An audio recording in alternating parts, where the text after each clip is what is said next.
look for the pocket pass and get it inside. All right, thanks, Gianna. Well, that turnover led to 14 points now. The interview room at the Indiana Fever training facility carried a stillness broken only by the gentle hum of cameras. Yet in that quiet atmosphere, Caitlin Clark's voice cracked as she whispered 4 words that would echo far beyond the walls of that room. I miss being normal. And in that single fragile confession, she revealed the hidden paradox of success. The truth that achieving one's grandest dreams often means losing fragments of the self along the way, because while the public sees bright lights, trophies, headlines, and adoring fans, the private cost of fame is something rarely acknowledged. A slow erosion of ordinary joys, the ability to fail without scrutiny, to laugh without suspicion, to walk into a cafe unnoticed. And in that instant, Caitlin's usually composed shoulders seemed to collapse inward.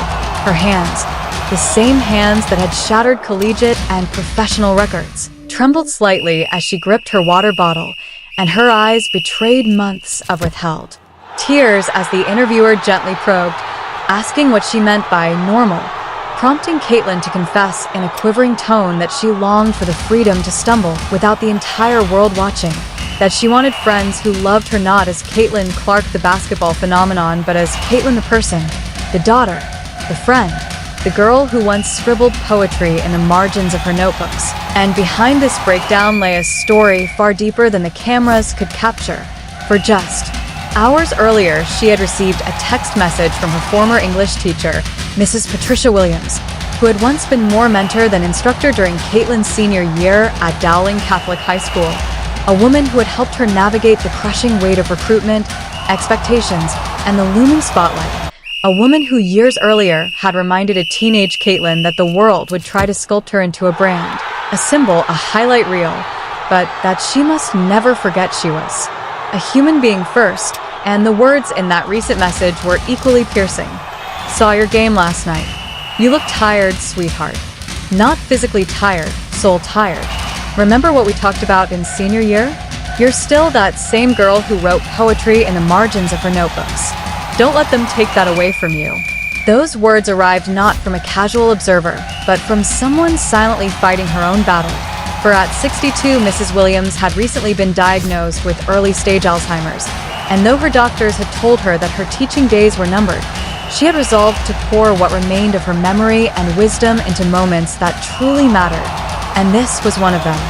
So when Caitlin, during the interview, admitted that after their playoff loss, she had sat alone in her apartment, unable to recall the last time she had laughed authentically, unable to remember the joy of simply being, and when she described her mother's gentle reminder that she needed to do something just for herself, not for basketball, not for endorsements, not for headlines, but for Caitlin, it became clear that the world was witnessing something extraordinary, a human being stripped of image, and revealing raw truth.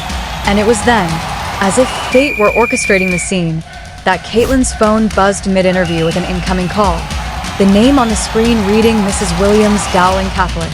And though the cameras were still rolling, Caitlin excused herself, her voice softening with reverence as she answered, Mrs. Williams.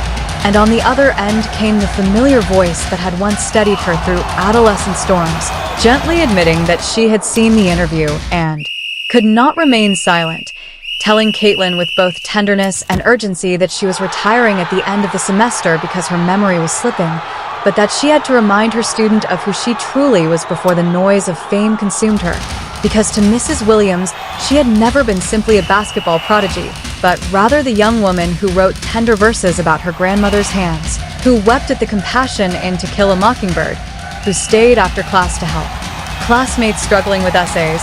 And as Caitlin listened, her tears shifted from sorrow to recognition, remembering herself through the eyes of someone who had seen her essence long before the world projected greatness upon her. And when Mrs. Williams recalled the poem Caitlin once wrote about wanting to make her parents proud while fearing she was not enough, she reminded her of the timeless truth she had spoken years earlier. Being enough for others begins with being enough for yourself.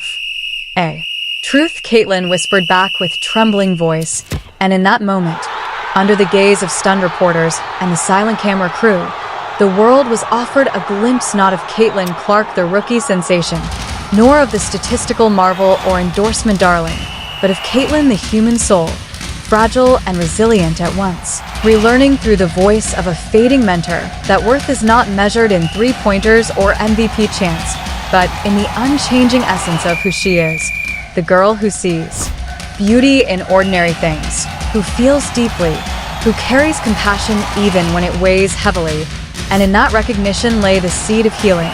For sometimes the most important conversations arrive unplanned, intruding upon the scripted rhythms of press conferences and media cycles, and yet they are the conversations that return us to ourselves, that remind us that beneath the jersey numbers and flashing lights lies a person longing, as we all do, to be seen, not as an icon but as a human being. And in that room, Caitlin Clark was no longer merely the future of the WNBA.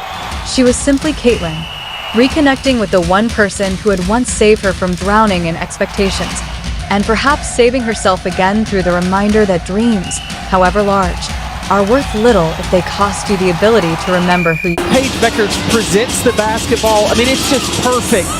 And adjusting to the height of your receiver, that is beautiful. So wise. The double. What unfolded in that Indiana Fever training facility would later be remembered and praised as one of the most profoundly human moments in the history of sports journalism.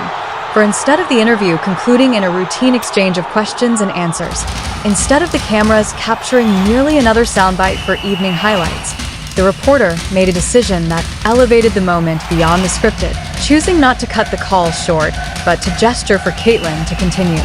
Speaking with her former teacher, recognizing with rare intuition that what was happening before them was bigger than basketball, bigger than media, bigger even than Caitlin's record-breaking rookie season, and Caitlin, her voice fragile yet determined, told Mrs. Williams that she wanted to come see her, that she wanted to remember who she had been before all the expectations, the fame, and the noise.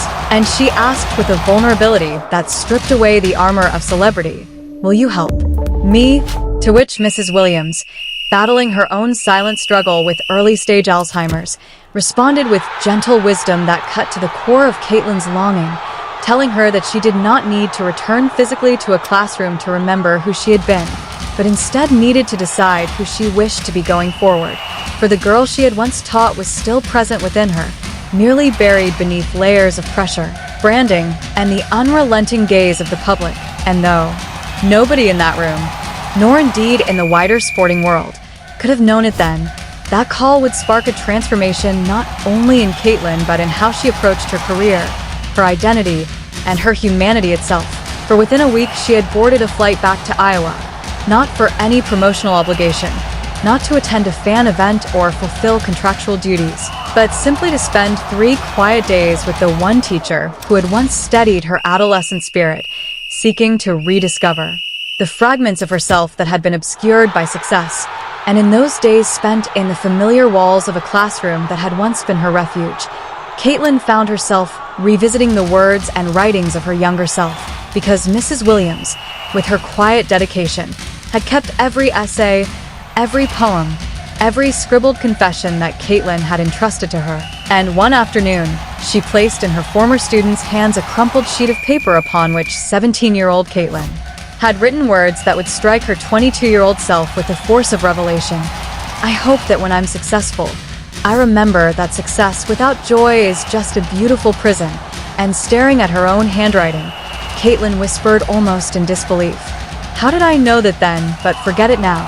To which Mrs. Williams replied with a bittersweet smile, explaining that at 17 Caitlin had been writing for herself, while at 22 she had been performing for everyone else. And in that simple but piercing observation lay the truth of her struggle. For too often the pursuit of greatness strips away authenticity until all that remains is the performance of identity rather than the living of it. And the culmination of Caitlin's visit became a turning point not only in her own trajectory, but in the broader conversation about mental health and authenticity in sport. Because Mrs. Williams suggested she begin writing again, not for fans, not for sponsors, not for curated social media posts, but for herself alone, writing about what frightened her, what delighted her, what she dreamed of being when the cameras were off. And Caitlin embraced the suggestion with the same seriousness she once reserved for her training, beginning a private journal in which she recorded not box scores or endorsements, but the unguarded contours of her humanity. And the very first entry written that night in Iowa would later serve as the foundation of a mental health initiative that helped countless young athletes who, like her, struggled under the invisible weight of expectation. Today, I remembered that I am not just what I do. I am who I am when nobody is watching. I am the girl who still cries at films, who rings her grandmother every Sunday, who finds peace in writing dreadful poetry that no one else will ever read. And from this seed of authenticity sprouted a movement. For the impact of Caitlin's emotional interview and that unexpected phone call rippled across the sporting world, encouraging athletes from diverse disciplines to speak more openly about the isolation that often comes with fame, about the perfection demanded by millions, about the fragile balance between personal identity and public expectation. And in this way, Caitlin's personal struggle became a collective mirror in which others recognized their own. Yet perhaps the most beautiful and enduring outcome was not merely institutional change, but the deepening of the bond between teacher and student. For Mrs. Williams, walking into the uncertain fog of Alzheimer's, found renewed purpose in guiding Caitlin through the complexities of fame with the same compassion she had shown years before. And Caitlin, months later in a follow-up interview, spoke with eyes that shone with a clarity absent from earlier months, saying that she had come to understand that being normal was never about anonymity, but about authenticity, about knowing that worth is not determined by statistics or applause, but by the integrity of one's character. Pausing then to smile with a genuine warmth that reflected her rediscovered self as she repeated the wisdom her teacher had once handed back to her. Success without authenticity is just a beautiful prison, and I refuse to live in a prison, no matter how dazzling it might appear from the outside. And thus her story, first framed as an athlete's breakdown, evolved into something much greater, a narrative that transcended sport, becoming instead a reminder of the universal human struggle to answer the questions: who am I? What matters?